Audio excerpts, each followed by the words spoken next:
जय गणेश। ओम नमो भगवते वासुदेवाय। निर्जला एकादशी के इस पावन पर्व की आप सभी को बहुत बहुत शुभकामनाएं। श्रीमद् भगवद गीता के इस चिंता से चिंतन की ओर, इस अद्भुत दिव्य ज्ञान को हम सभी लोग यहाँ से कुछ सारांश के रूप में प्राप्त कर रहे हैं। गीता के पहले अध्याय का पहला श्लोक हम सभी ने इसके पहले वाले भाग में वीडियो में सुना है। धर्म क्षेत्रे कुरुक्षेत्रे समवेता युयुत्सव। हम धर्म की चर्चा की ओर आगे बढ़ रहे हैं कि धर्म क्या है। वस्तुतः पुराणों और ग्रंथों के अनुसार जो धारण किया जाए, जो धारण करने योग्य है, वो धर्म है। रामचरितमानस इस बात को कहती है, अयोध्या कांड 94 दोहा 3री चौपाई के धर्म न दूसर सत्य समाना आगम निगम पुराण बखाना। जो आपको जागृत कर दे वही आपका धर्म है, जो धारण करने योग्य है वही आपका धर्म है। जैसे कि हर व्यक्ति अपने धर्म की व्याख्या अपने अनुसार समझता है, करता है और उसे धारण करता है। एक छोटी सी कहानी के माध्यम से आइए हम भी कोशिश करते हैं ये समझने की कि आखिर धर्म क्या है और वो हमें कैसे जागृत करता है। कैसे किसी एक छोटी सी बात से हमारा धर्म हमारे अंदर के आत्मज्ञान को जागृत करके और हमें एक अच्छे मार्ग की ओर और एक नई विचार क्रांति की ओर अग्रसर कर सकता है। एक छोटी सी कहानी आइए निर्जला एकादशी के इस व्रत पर सुनते भी हैं और समझने की कोशिश करते हैं कि धर्म आखिर क्या है। एक राजा ने अपने राज्य में एक बहुत अच्छी नर्तकी को, जो गायन और वादन के साथ, नृत्य के साथ लोगों का मन बहलाया करती थी, अपने राज्य में उसे आमंत्रित किया और अपने आसपास के राज्य के राजाओं को उस आयोजन में सम्मिलित होने के लिए निमंत्रण भेजा। अपने गुरुओं को, संतों को, साधुओं को बुलवाया। सभी लोग उसमें सम्मिलित हुए। एक अच्छे आयोजन का प्रारंभ हुआ। नर्तकी नृत्य करने लगी। बहुत समय बीत जाने पर जब सभी लोग आनंद प्राप्त कर रहे थे और तभी नर्तकी देखती है कि उसके साथ संगत करने वाले, साज-बाज वाले कुछ लोग सो रहे हैं। अब वो उनसे ये नहीं कह सकती नृत्य के दौरान, गीत और गजल के दौरान, कि उन्हें जागना चाहिए क्योंकि राजा और पूरी सभा उन्हें देख रही है। तो वो उनको एक दोहे के माध्यम से इंगित करते हुए अपने साथ वाले लोगों को जगाने की कोशिश कर रही है और वो एक दोहा कह देती है नृत्य के बीच में। नाचते नाचते वो कहती है कि बहुत गई थोड़ी रही, पल पल रहा बिताए, एक पल के कारजे कहीं कलंक ना लग जाए।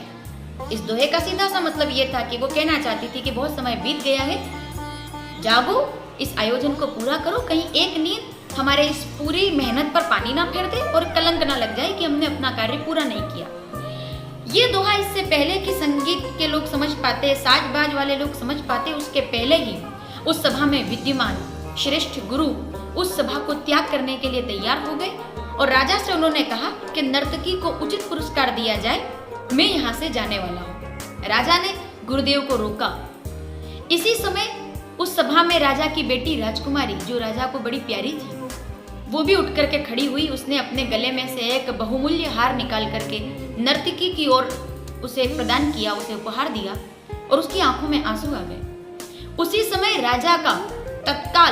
राजा का बेटा राजकुमार अपने गले में से बहुत बहुमूल्य मोतियों की माला तोड़ता है और नर्तकी की ओर उपहार के स्वरूप में उसे देने के लिए वो जब हाथ बढ़ाता है तो राजा ने नृत्य पूरा होने के पश्चात सबसे पहले गुरुदेव के चरण पकड़ करके पूछा कि गुरुदेव, मुझे समझ नहीं आया, आप अचानक से उठ करके खड़े हो गए और आपने नर्तकी को उपहार देते हुए सभा छोड़ने की बात कह दी, मुझे समझ नहीं आया। तो गुरुदेव कहते हैं कि नर्तकी ने जो दोहा कहा उसने मेरी आंखें खोल दी।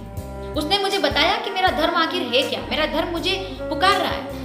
मैंने अपनी जिंदगी के 70 वर्ष पुराणों को पढ़ करके, शास्त्रों को पढ़ करके, अध्ययन गहन करके और इस दिव्य ज्ञान को प्राप्त किया और आज इस उम्र में आकर के जब मुझे भगवान का भजन करना चाहिए, मैं एक राजा की सभा में बैठ करके एक नर्तकी का नृत्य देख रहा हूँ। बहुत गई थोड़ी रही, पल पल रहा बिताए, एक एक मिनट बीत रहा है मेरी जिंदगी का और बहुमूल्य समय मैं यहाँ बर्बाद कर रहा हूँ। तो नर्तकी की ये बात मुझे भा गई और मैं इसी समय इस सभा को त्यागने का निर्णय कर चुका हूँ। राजा ने तुरंत बेटी से पूछा कि बेटी, तुम्हें क्या अच्छा लगा अचानक जो तुमने ऐसा निर्णय किया और ये सुंदर हार तुमने जो कभी किसी को नहीं दिया वो उसे देने को तैयार हो गई। तो बेटी कहती है कि पिताजी, आज मेरी आंखों में आंसू है क्योंकि मैं आज अपनी उम्र बहुत ज्यादा उम्र मेरी हो चुकी है। मेरा विवाह अब तक हो जाना चाहिए था, लेकिन आपने राज काज की व्यस्तता के कारण मुझ पर ध्यान नहीं दिया और मेरा विवाह अब तक नहीं हुआ, तो आज रात्रि को अपने कुल को कलंक लगा करके मैं इस घर को छोड़ करके किसी के साथ जाने वाली थी। लेकिन जब नर्तकी ने कहा कि एक पल के कार्य कहीं कलंक ना लग जाए, तो मेरी आंखें खुल गई कि मेरे पिता ने बहुत मेहनत से ये राज्य बनाया है, बहुत मेहनत की है, अपना यश कमाया है, और मेरे एक गलती के कारण कहीं इनको कलंक ना लग जाए। तो आंखों में आंसू आ गए और मैं जाग गई, मेरा धर्म जाग गया। बेटे से पूछा कि तुम्हारा धर्म कैसे जागा, तो वो कहता है कि पिताजी आप बूढ़े हो गए, मेरे कुछ मित्रों ने मुझसे कहा कि तुम्हें राजा बनना चाहिए, और तब भी आपने मुझे राजा बनाने के लिए कोई विचार नहीं किया, तो मैं आज रात्रि में आपका वध करने वाला था। लेकिन जब नर्तकी कहती है कि बहुत गई थोड़ी रही, पल पल रहा बिताए, तो मुझे मेरे ज्ञान चक्षु खुल गए, मेरा धर्म जाग गया कि पिता आखिर मेरे हैं, मैं इनका बेटा हूँ, ये राज्य मेरा ही तो है, तो मैं आपका वध क्यों करूँ। नर्तकी ने मेरी आंखें खोल दी, इसके लिए मैंने उसे ये उपहार दिया। आखिर में राजा की आंखें खुल गई, उनका धर्म जाग गया। तुरंत उन्होंने सद्गुरुदेव अपने गुरु को प्रणाम करके उनको विदा किया, अपनी बेटी के विवाह की तारीख तय कर दी, और उसी समय अपना मुकुट उतार करके अपने बेटे के सिर पर रख करके उसे राजा बना दिया। ये सब देख करके और राजा स्वयं भी अपने गुरुजी के साथ सन्यासी हो गए, सब कुछ ठीक हो गया।